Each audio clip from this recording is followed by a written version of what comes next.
Assalamualaikum warahmatullahi wabarakatuh. Salam guru penggerak, salam merdeka belajar. Perkenalkan, nama saya Rini Mairani, calon guru penggerak dari SMA Negeri 6 Kerinci, Kabupaten Kerinci. Dalam video kali ini, saya akan menyampaikan refleksi kritis terhadap pemikiran Ki Hajar Dewantara tentang pendidikan. Penyampaian refleksi ini disusun dalam 4 paket pertanyaan. Pertanyaan yang pertama adalah, apakah intisari pemikiran Ki Hajar Dewantara tentang pendidikan? Pendidikan dan pengajaran merupakan usaha untuk menuntun peserta didik dalam mengembangkan kekuatan kodratnya agar mereka dapat mencapai keselamatan dan keberhasilan baik sebagai manusia maupun sebagai anggota masyarakat.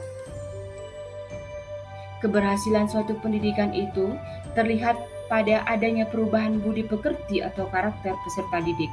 Pendidikan yang holistik atau menyeluruh dan seimbang akan membawa peserta didik pada kebijaksanaan. Sehingga pada hakikatnya pendidikan itu adalah memerdekakan, menghargai perbedaan, membimbing atau menuntun, menjadikan peserta didik menghargai dirinya, orang lain, serta lingkungannya, dan berbudaya. Pertanyaan yang kedua, proses pembelajaran seperti apakah yang mencerminkan pemikiran Ki Hajar Dewantara? Ada 3 hal penting proses pembelajaran yang mencerminkan filosofi pendidikan menurut Ki Hajar Dewantara. Yang pertama adalah proses pembelajaran yang menginspirasi. Dalam pembelajaran, seorang guru harus menjadi teladan bagi anak didiknya, menjadi role model bagi mereka, lakukan yang terbaik, dan berikan yang terbaik. Adapun yang kedua adalah proses pembelajaran yang memberi semangat. Guru harus bisa berinteraksi positif dengan anak didik, mengajar dengan ramah, penuh kasih sayang, dan tetap menjaga norma-norma yang berlaku. Ciptakan suasana kondusif dan positif sehingga peserta didik menjadi semangat dalam belajar. Kemudian yang ketiga adalah proses pembelajaran yang memberi motivasi. Dalam pembelajaran, guru harus senantiasa memberi dorongan dan memotivasi. Guru harus menghargai setiap perbedaan dari anak didiknya. Jangan memaksakan keseragaman.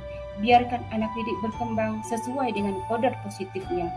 Berikan dorongan, berikan motivasi kepada anak didik agar mereka berkembang dengan caranya masing-masing untuk mencapai satu tujuan. Adapun pertanyaan yang ketiga adalah, apa yang Anda lakukan agar proses pembelajaran mencerminkan pikiran Ki Hajar Dewantara dapat terwujud? Adapun langkah-langkah yang dilakukan, yang pertama adalah tentu saja saya akan mengenali peserta didik saya akan melihat di mana letak kelebihan dan kekurangannya. Saya akan memperhatikan latar belakang mereka sehingga saya bisa lebih memahami peserta didik saya. Kemudian langkah yang kedua tentu saja menghargai perbedaan. Saya akan menyadari bahwa peserta didik saya tidak sama, mereka beragam dalam kemampuan mereka. Kemudian yang ketiga adalah berusaha untuk menciptakan suasana belajar yang positif, ramah, kondusif, dan bahagia. Adapun pertanyaan yang keempat adalah, dari konsep pemikiran Ki Hajar Dewantara tersebut, mana yang sudah Anda terapkan? Ada beberapa hal yang sudah kami terapkan, saya khususnya dan sekolah saya pada umumnya.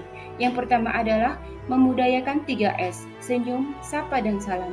Ini merupakan upaya kami untuk menanamkan budi pekerti yang positif.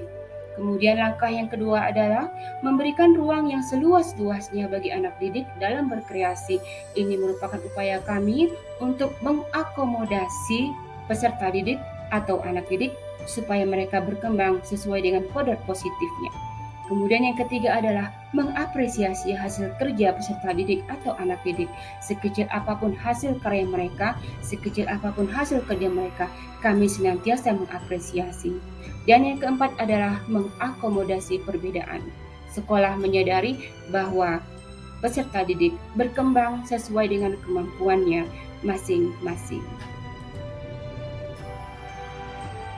Prinsip ataupun filosofi pendidikan Ki Hajar Dewantara yaitu ing ngarso sung tulodo, ing madya mangun karso, dan tekuri handayani merupakan inspirasi bagi kita para pendidik agar senantiasa ingat bahwa pada hakikatnya pendidikan itu menuntun bukan memaksa. Pendidikan itu memerdekakan bukan mengintimidasi. Pendidikan itu menghargai perbedaan bukan mengabaikan perbedaan. Saya rasa itulah yang bisa saya sampaikan. Semoga bermanfaat. Mohon maaf atas segala kekurangan. Terima kasih. Wassalamualaikum warahmatullahi wabarakatuh.